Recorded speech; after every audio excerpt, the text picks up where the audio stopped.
Қайнар білім беру және бос уақытты қамту кешенінде қызым Еркем анасымен көркем жобасы шеңберінде қыз тәрбиесі шеберлік сағаты өтті.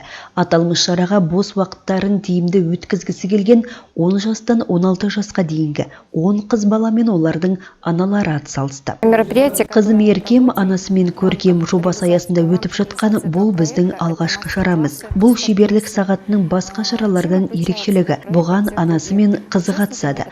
Осы шеберлік сағатында біздің кешеннің білікті мамандары және шеберлері әдемілік пен сұлулық әлеміне енуге мүмкіндік береді қатысушыларға.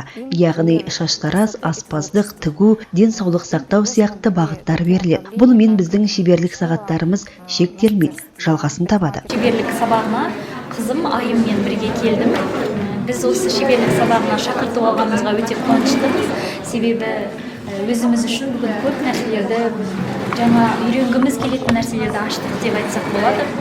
Қатысушылар иммунитетті нығайту үшін нүктелі массаж, ұлттық ою өрнектермен көрпе жасау, әдемі классикалық шаш үлгісі, француз өрімінің техникасы, сәукелі қорапшасын жасау сияқты түрлі бағыттағы әдістерді меңгерді. Шара соңында барлық қатысушылар Қайнар кешен атынан арнайы сертификаттармен марапатталды.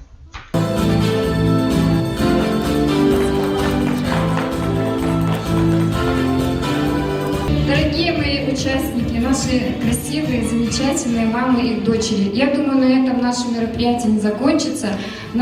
Двери Кайнара всегда открыты, вы можете в любое время прийти, когда вам удобно.